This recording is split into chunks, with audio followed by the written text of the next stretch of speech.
And he said, "It is about time. Let's break this mother down with Shizzywhiznut."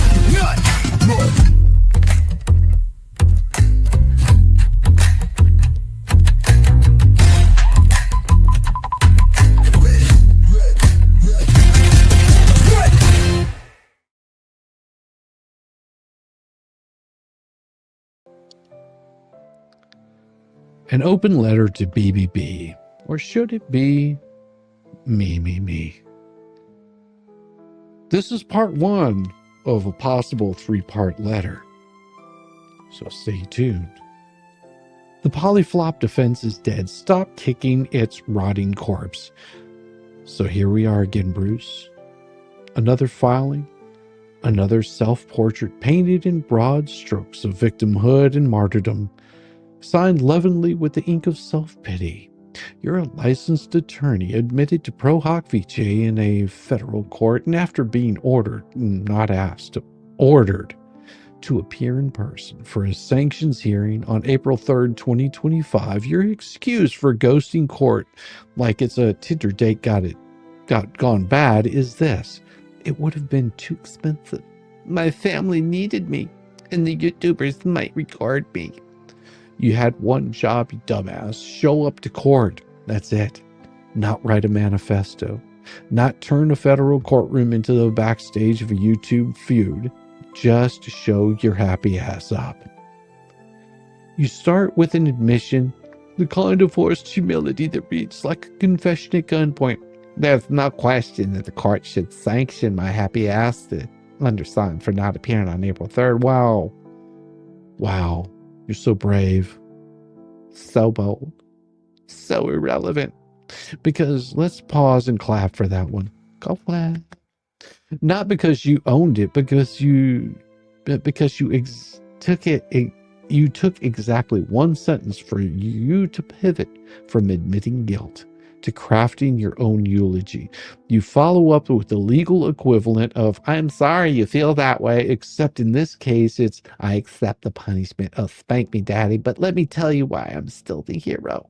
And all of a sudden, we're off to the races with 14 pages of theatrical wailing, clutching of pearls, and the sort of melodrama that makes days of our lives look like a C-SPAN. A submission so bloated with irrelevance, it might qualify as its own constellation in the what the hell's galaxy of fiction. You didn't show up to a court-ordered hearing, full stop. You disobeyed a direct order from a federal judge. This isn't an ethical gray zone. There's no nuance here. You ghosted the court because you assumed the rules were just suggestions.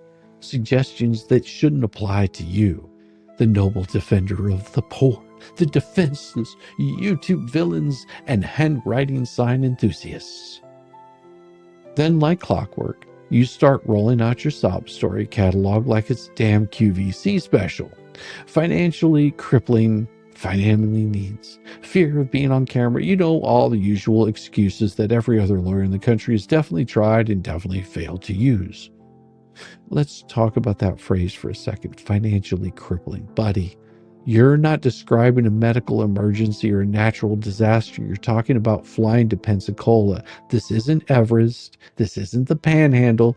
We're supposed to believe a guy smart enough to draft a motion soaked in condensation suddenly can't figure out how to book a fucking budget flight and show up on time? You claim you feared being filmed for YouTube content. Boo freaking who? This is federal court, not a middle school cafeteria. If you were that afraid of people with iPhones, you should have reconsidered joining a media-fueled smear campaign against a guy who lives on YouTube. You don't get to hide behind your keyboard for a year, help build the anti-what-the-hell's propaganda machine, then act fucking shocked when your Frankenstein monster starts to snarl at your door. Let's also be real about who you're talking about. Jeremy Hales isn't armed with a militia. Jeremy Hales is a YouTuber. That's not a defense. That's a fact. He's a public figure. He films. He posts. He monetizes. Guess what? That's legal. It's all called the First Amendment. Unless you want to try to relitigate the entire Bill of Rights, you may want to cool it with a pearl clutching over someone daring to speak in public. And yet you expect the court to believe you feared for your safety like you were being sent to Fallujah. The truth? You weren't scared. You were calculated. You thought you could skip out, wave your martyr flag, and control the optics, because that's what polyflop is, isn't it? Purposefully dragging litigation through the mud until the story becomes so convoluted, so bloated with side quests that the context that no one even remembers who violated what. It's like watching a toddler break a vase and then just blame the wind. And you don't think we miss the anti-what-the-hell's dog whistles? Well, you can't resist name-dropping your ecosystem of enablers, can you? The grudge judges, the donut-swallowing voice clowns, the suburban golems with nose rings and a 2-pack-a-day smoking habit. You invoke their harassment like it's divine judgment, as if you didn't help script the first act. You sat at the table, you passed the notes, and now you want the court to believe you're an innocent waiter who tripped and spilled the soup. Let's get this through your thick head. The reason you're being sanctioned isn't because the internet is mean. It's because you disrespected the court, and you did it on purpose. All this melodrama about your life falling apart is just noise. Noise you crafted in hopes the judge would turn off his hearing aid. Your explanation is a pageant of irrelevance. The court didn't ask you how you feel. They asked you why you failed to comply. The answer? Because you thought you could. Because you thought being Bruce Manskin meant the rules were optional. That you were too clever for consequences. But here's the part that must really sting. You're not the main character anymore. This isn't your script to rewrite. This is a courtroom. And the final act is coming whether your understudy shows up or not. Since you dragged your personal life into this courtroom opera, Bruce, why don't we talk about it a little bit? Because this is Bruce me, Manskin. We couldn't get through a single filing without dusting off the old crusty overused family defense. It's like clockwork with you. Every time the court tightens the leash, every time you get caught elbow deep in your own procedural dumpster fire, here come the greatest hits, but my family. We've seen this before. Bruce, you've played it. It was so good. It wasn't good the first time in a grievance complaint, and it's not good now. This is what you do. It's your go-to crutch. It's the same limp dick excuse you trotted out last time you needed to hide from responsibility, the last time that you needed to justify a failure, the last time you needed to throw somebody else, anybody else, on the altar to shield yourself from the consequences of your own reckless litigation tactics. And here you are again, serving it up cold, reheating last year's pity party like it's some new gourmet dish and the court hasn't already spit out. Let's not mince words. Your family isn't the reason why you didn't show up to court. You are. Your family obligations aren't some breaking news development. You've been dragging them out on stage like props for years. Every time the heat gets turned up, my wife's medical needs, my kids' anxiety, my home life, my finances, my law practice. Yeah. We've heard it all before. It's less new evidence and more reruns of a bad series nobody asked to renew. You don't get to spend months waging open warfare in federal court, inserting yourself into a highly publicized YouTube-fueled conflict, filing motion after motion after motion after a motion loaded with your venom, your bravado, and then crawl behind your family like a human shield when the consequences finally catch up to you. Nobody made you pick this fight. Nobody forced you to become the anti-what-the-hell's legal mouthpiece. Nobody told you to swing for the fences while blindfolded and drunk on your own narrative. This was your circus. These are your monkeys. But suddenly when it's time to show up, when the cameras are off and it's all just you, the judge, and the cold hard weight of accountability, you remember, oh, I'm a family man.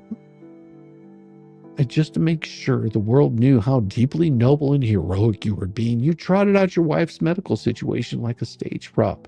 Her torn rotator cuff, her daily needs, her sudden inability to function without you for 48 hours. Fascinating how that wasn't an issue during your other court appearances.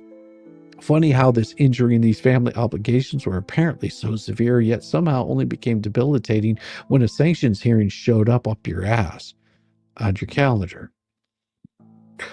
Almost like, what's the word? Oh, yes, it's convenient. But you didn't stop there, did you? No. You needed to crank up the martyr dial all the way to 11 because this isn't about your wife needing help. Oh, no. Now it's about your poor kids, their emotional trauma, their deep-seated anxiety about being without you just because their biological father passed away years ago. Well, how convenient. Where was this tender family man routine when you were helping coordinate the anti-what-the-hell smear campaign? Where was the fatherly figure when you were filing snide, bloated responses laced with sarcasm and personal attacks? Where was this loving, dutiful husband when you were busy lobbing baseless accusations and playing internet tough guy for clicks and clout? Oh, right, nowhere, because that, Bruce, doesn't get your sorry ass out of sanctions. But this is what makes your whole family obligation sob story even more pathetic. It's not original. It's not a one-time emotional plea. It's a busted, worn-out escape hatch you've used before because you have nothing else. It's your pattern. Talk tough, break the rules, get caught, cry family guy, beg for mercy. Step 5 is sue for monetary gain and throw the other attorney under the bus that you got to fill in your place. Guess what, Bruce? We're already there. The court sees it. Opposing counsel sees it. Even your anti-what-the-hell's cronies see it, although they're just too busy photoshopping your face onto their next community post to say it out loud.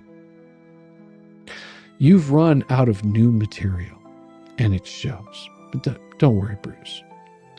You weren't content to leave it at recycled family drama. No, you needed to really crank up the absurdity to 11. You needed to wrap yourself in full-blown paranoid and tell the court a bedtime story about how YouTube content creators were lurking around every corner, just waiting to jump out and what, Bruce? Film you walking into a courthouse? Let's talk about your next excuse, these safety concerns.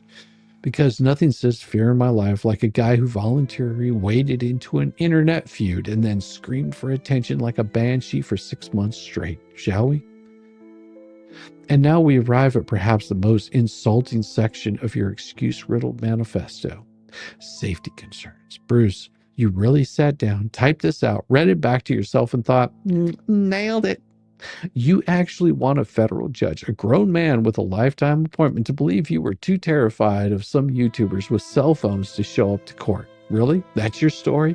That's the hill you want to die on? Let me get this straight. This is you we're talking about, the same guy who has spent the better part of a year chest puffing in court, filing, mocking plaintiffs, ridiculing witnesses, calling people idiots in public documents, inserting yourself into one of the most absurd internet soap operas this side of a Facebook true crime group, and now you want to tell the court you're afraid to show up. Well, please, you weren't afraid. You weren't in danger. You weren't even embarrassed. Embarrassed that the walls were closing in. Embarrassed that your procedural clown show was running out of steam. Embarrassed that you'd finally have to sit there in front of a federal judge and account for the wreckage you left behind. That's not fear. That's cowardice. And let's put the final nail into this lie while you were here. You claimed you had to pay $700 for private security the last time you were in court on December 19th, huh? Except you didn't. Nobody saw security. Nobody documented a security presence. No escort waiting in the halls. No personal guard in the courtroom. No shadowy protection detail moving you safely to your vehicle. You walked in like everybody else. You sat your happy ass down like everybody else. And you left your sorry ass out there like everybody else. Just because, like everything else in your polyflop defense, it's all theater. You're manufacturing ghosts to cover your retreat. And the irony, you want to play the victim of an online harassment while being surrounded by actual documented grifters, a seedy little orbit of anti-what-the-hell parasites who've done nothing but harass, lie, milk tragedy for cash and internet attention. Well, let's talk about them, shall we? Let's talk about the Kenkel twins, whose entire brand is monetizing harassment, weaponizing live streams, mocking children, turning human suffering into super chats, donations, real champions of decency, Bruce, the same ones you wanted to provide an alternative view to whenever you were peddling your narrative about Jeremy Hales being the big bad boogeyman. Let's talk about Little Dick Paint Chip and his partner in crime, Darth Touch, still making revenge porn? Or are they helping you write your self-aggrandizing BS? Hell, those two couldn't write a true story if it came all over their faces, which I'm pretty sure it has a few times. This is your army, Bruce. This is the ecosystem you help fertilize. This is who you stand shoulder to shoulder with while crying in federal court about safety concerns. And what exactly did you expect to happen? That you could insert yourself into a public media brawl, hurl Molotov cocktails from the safety of a PDF, then act appalled when somebody shines a flashlight on you? You don't get to be both the arsonist and the damsel in distress, although you play a pretty good one. You don't get to orchestrate harassment by proxy, then ask the court for sympathy when you realize the monster under your bed is just your own reflection. Let's be clear. You didn't stay home because you feared for your safety, Bruce. You aren't in danger. You aren't being stalked by a cartel. You aren't Jason Bourne. You're a loudmouth civil attorney from Massachusetts who picked a fight in the digital sandbox and then started crying when somebody brought a camera to the playground. You stayed home because you feared for your dignity, or what little remains of it. You weren't done humiliating yourself, were you? No. Because let's not forget one of the most devastating ironies of all. The very people you thought were loyal to you, the ones you whispered to behind the scenes, thinking no one would ever know, they turned over everything, Bruce.